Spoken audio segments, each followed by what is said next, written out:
From the depths of the ocean to the vast reaches of space, and even some quirky corners of everyday life, these incredible truths are guaranteed to make you question everything you thought you knew. So sit back, relax, and prepare to be amazed, because truth really is stranger than fiction.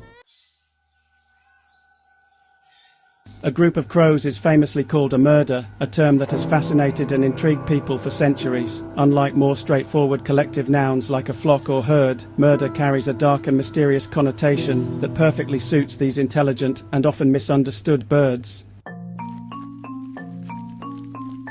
The origin of this term dates back to the late Middle Ages, when poetic and dramatic names were given to groups of animals. These names, known as terms of venery or nouns of assembly, often reflected popular beliefs or characteristics associated with the species. The word murder likely arose from the long-standing association between crows and death. In medieval Europe, crows and their relatives, such as ravens, were often seen scavenging battlefields, gallows and graveyards, reinforcing their eerie reputation. Their black feathers, sharp calls, and habit of gathering in large numbers contributed to the perception of them as ominous creatures. Folklore and superstition further fueled this image, with some cultures believing that crows were harbingers of death, or messengers from the spirit world. Despite their grim reputation, crows are among the most intelligent birds on the planet. Studies have shown that they possess remarkable problem-solving abilities, tool usage, and even facial recognition skills. They can remember human faces, hold grudges, and teach their knowledge to other crows, demonstrating a level of social intelligence rarely seen in birds. Their ability to work together and warn each other of danger is another reason why they often gather in large numbers, forming what we call a murder. While the term murder of crows may sound ominous, it is mostly used in a poetic or humorous sense today. In reality, crows are highly social birds that rely on their group dynamics for survival. Their gatherings, while sometimes noisy and chaotic, are essential for communication, protection, and finding food. Whether seen as eerie omens or simply as clever birds, crows continue to captivate human imagination, living up to their legendary and mysterious name.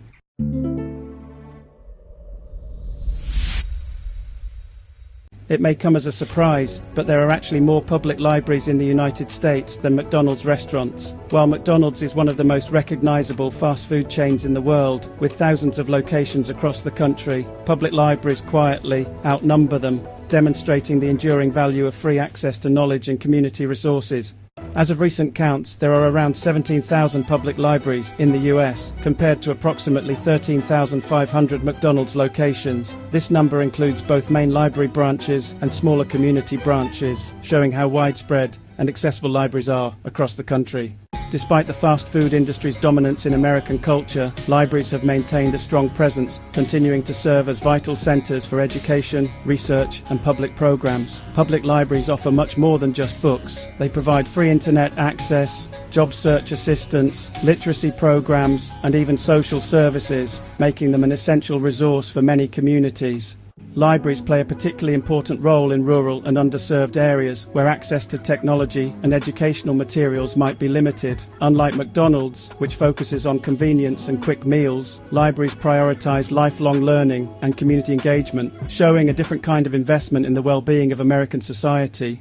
The fact that libraries outnumber McDonald's also highlights the resilience of public institutions in an era dominated by digital media. While some have speculated that libraries might become obsolete due to the rise of e-books and the internet, their continued presence proves that they are still highly valued. People still turn to libraries for quiet study spaces, book recommendations, and access to free educational resources that fast food chains, no matter how widespread, simply cannot provide. This statistic is a testament to the power of knowledge and the enduring importance of libraries in the modern world.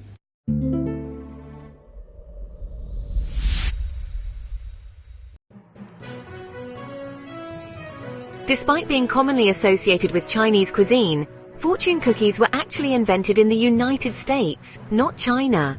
While they are a staple at Chinese restaurants across America, most people in China are unfamiliar with them, and they are rarely found in traditional Chinese culture or cuisine. Their true origins can be traced back to Japanese-American communities in California during the early 20th century. The invention of the fortune cookie is widely debated, but it is generally believed to have originated in San Francisco or Los Angeles in the early 1900s. One theory credits a Japanese immigrant named Makoto Hagiwara, who ran the Japanese tea garden in San Francisco's Golden Gate Park. Hagiwara is said to have introduced a version of the cookie in the 1910s, based on a traditional Japanese cracker called Sujura Senbei, which contained small paper fortunes. These cookies were slightly larger, less sweet, and made with sesame oil rather than butter or vanilla. Another claim comes from Los Angeles, where a Chinese-American businessman named David Jung, the founder of the Hong Kong Noodle Company, reportedly invented the fortune cookie around the same time. According to this story, Jung created the cookies in 1918 and distributed them for free to the poor, each one containing an uplifting message of encouragement. While both claims have merit, it was ultimately the San Francisco versus Los Angeles fortune cookie war that led to a court ruling in 1983, deciding that the modern fortune cookie was first popularized in San Francisco. After their invention, fortune cookies became a popular addition to Chinese-American restaurants, particularly after World War II, when they were mass-produced and marketed as a fun, exotic treat. The cookie's association with Chinese cuisine likely came from the growing number of Chinese restaurants in the United States that adapted them as a way to entertain and engage customers. However, in China, fortune cookies remain largely unknown, and visitors who expect to find them in Chinese restaurants abroad are often surprised when they don't. The fortune cookie's American origins highlight how cultures blend and evolve, creating new traditions that become widely accepted. Though they may not be authentically Chinese, fortune cookies have become an iconic part of the Chinese-American dining experience, serving as a symbol of good luck and a fun way to end a meal.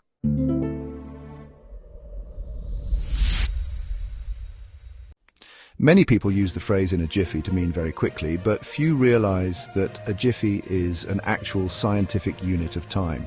In scientific terms, a jiffy typically refers to 1/100th of a second or 10 milliseconds, though its exact definition can vary depending on the field of study. The term was first coined by physical chemist Gilbert Newton Lewis in the early 20th century. Lewis used jiffy to describe the amount of time it takes for light to travel 1 centimeter in a vacuum, which is approximately 33.3 picoseconds or trillionths of a second. However, the term has since been adapted for different scientific contexts, leading to multiple definitions. In electronics and computing, a jiffy is often defined as the length of one cycle of an alternating current power supply.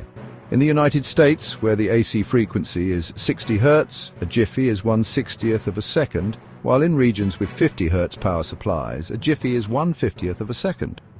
In computer science, a jiffy is sometimes used to refer to the time between system clock ticks, which can vary depending on the hardware and software. Despite its precise scientific uses, jiffy is most commonly used in everyday language as a casual way to describe something happening quickly. However, knowing that a jiffy has a real, measurable meaning adds an interesting twist to the phrase. Whether in physics, computing, or casual speech, a jiffy remains a small yet fascinating unit of time.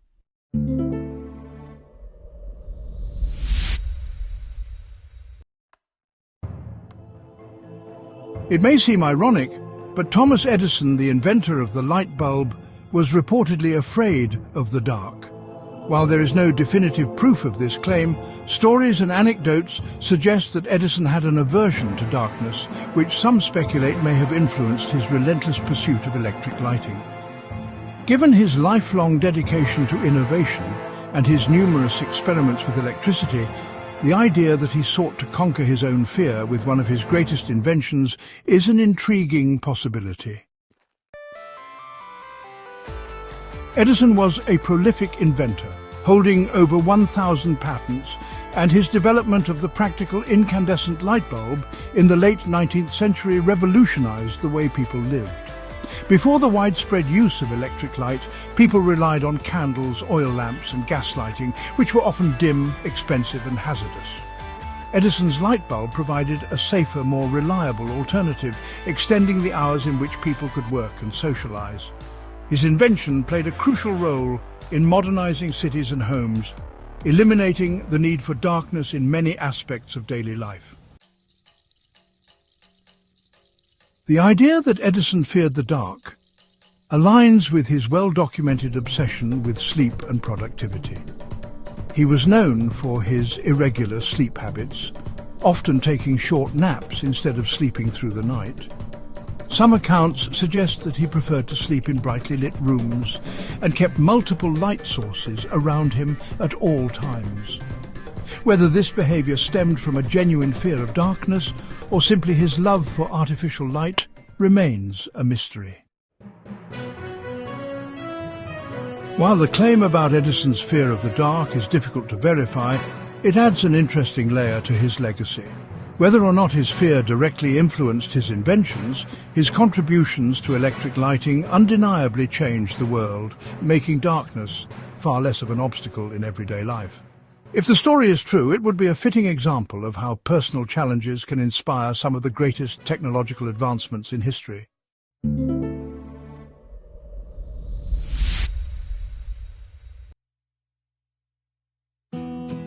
Off the coast of Japan, there is a small mysterious island known as Okunoshima, often referred to as Rabbit Island because it is inhabited almost exclusively by hundreds of wild rabbits. This island, located in the inland sea of Japan in Hiroshima Prefecture, has become a popular tourist destination for animal lovers who visit to interact with the friendly, free-roaming bunnies.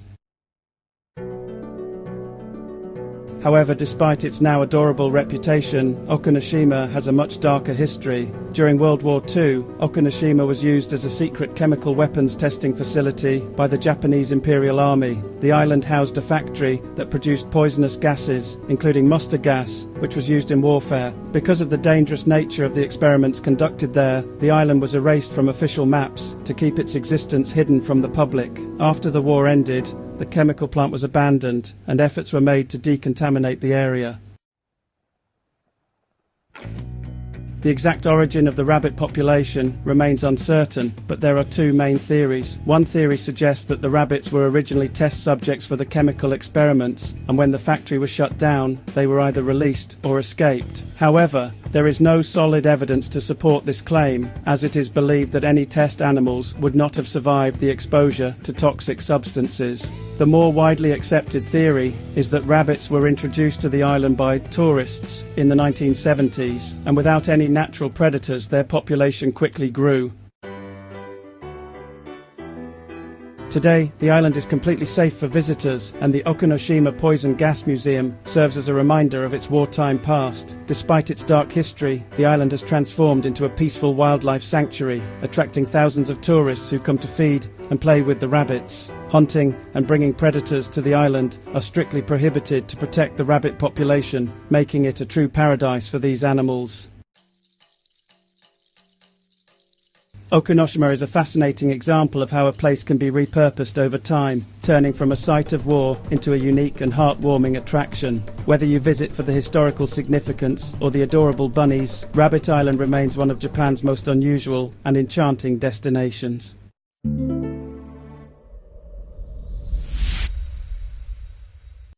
The most expensive book ever sold is Leonardo da Vinci's Codex Leicester, which was purchased for $30.8 million in 1994 by Bill Gates, the co-founder of Microsoft. This rare manuscript, written by Da Vinci in the early 16th century, is a collection of scientific writings, sketches and observations, reflecting the Renaissance genius's insatiable curiosity about the natural world. The Codex Leicester consists of 72 pages filled with Da Vinci's handwritten notes and illustrations, written in his distinctive mirror script, a technique where he wrote from right to left, requiring a mirror to read the text. The notebook primarily explores water, astronomy, geology and light, including theories about the movement of water, the reflection of the moon's light, and even ideas that foreshadowed modern scientific discoveries. The Codex Leicester offers a fascinating glimpse into Da Vinci's mind, with pages dedicated to topics as varied as the properties of fossils, the formation of mountains, and the luminosity of the moon. Each page is a testament to his relentless pursuit of knowledge and his ability to see connections between seemingly unrelated phenomena. It's, a true masterpiece of scientific thought and artistic expression.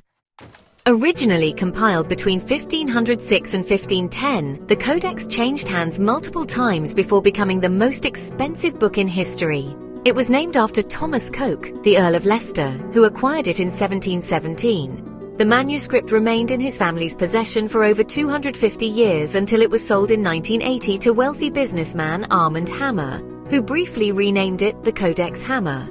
After Hammer's death, the manuscript was auctioned in 1994, with Bill Gates emerging as the winning bidder. Since acquiring the Codex, Gates has digitized its pages and allowed portions of it to be displayed in museums worldwide, ensuring that Leonardo da Vinci's insights are accessible to the public. The manuscript remains an invaluable piece of history, showcasing the boundless intellect of one of the greatest minds of all time. Its record-breaking price reflects not only its rarity, but also the immense value placed on da Vinci's contributions to art, science, and human knowledge.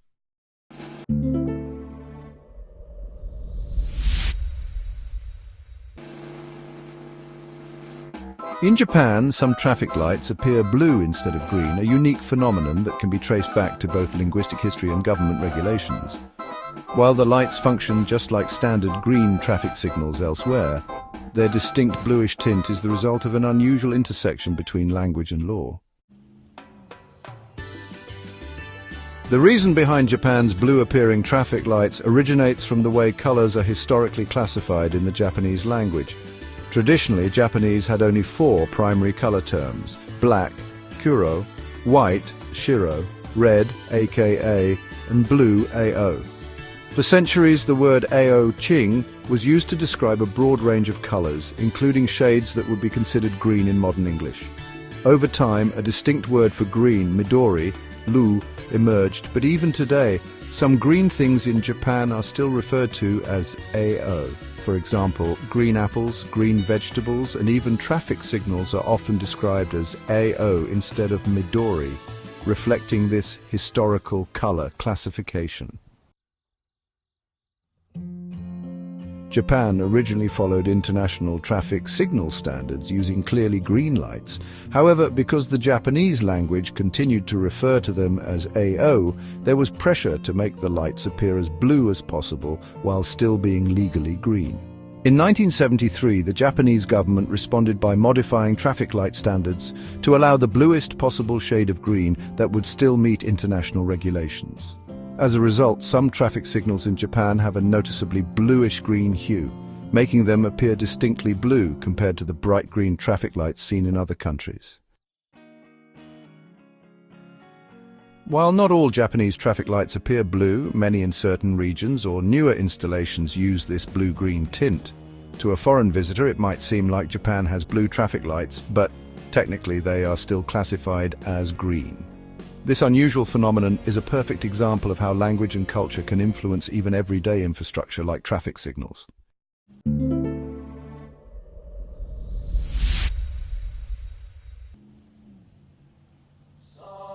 In Iceland, there is a one-of-a-kind library known as the Library of Rejected Manuscripts, a sanctuary for literary works that were turned down by publishers. Located in the small town of Flateyri, this library was created as a response to the often harsh realities of the publishing industry, giving rejected authors a second chance to have their work preserved and appreciated. The library was founded by Icelandic publisher Elias Snæland Jonsson, with the belief that rejection does not necessarily mean a book lacks value. Many famous works throughout history were initially rejected before eventually becoming classics. So this library serves as a place where failed attempts can still find an audience. By collecting manuscripts that were denied by publishers, it allows authors to share their stories even if traditional publishing routes closed their doors. Iceland has a deep literary tradition, with one of the highest book publishing rates per capita in the world. The country's love for books is so strong that it has an annual tradition called Jólabókaflóðið, or the Christmas book flood, where people give and receive books as gifts during the holiday season. However, despite this thriving literary culture, not all aspiring authors get published, which is where the Library of Rejected Manuscripts comes in.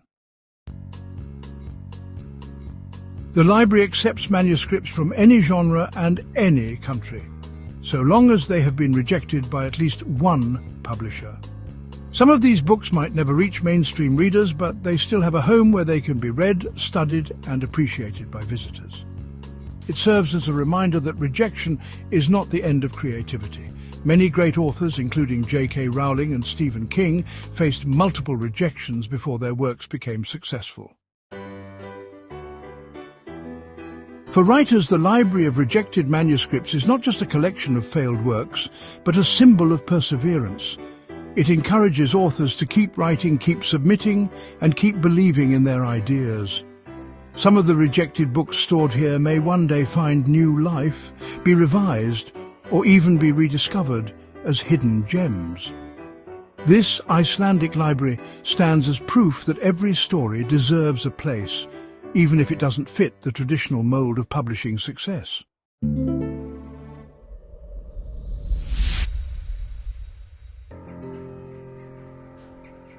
The Eiffel Tower, one of the most iconic landmarks in the world, has a secret apartment at its top that was once used by its designer, Gustave Eiffel. Hidden away from public view, this small yet cosy space was a private retreat where Eiffel could work, reflect and entertain special guests, including some of the most famous figures of his time.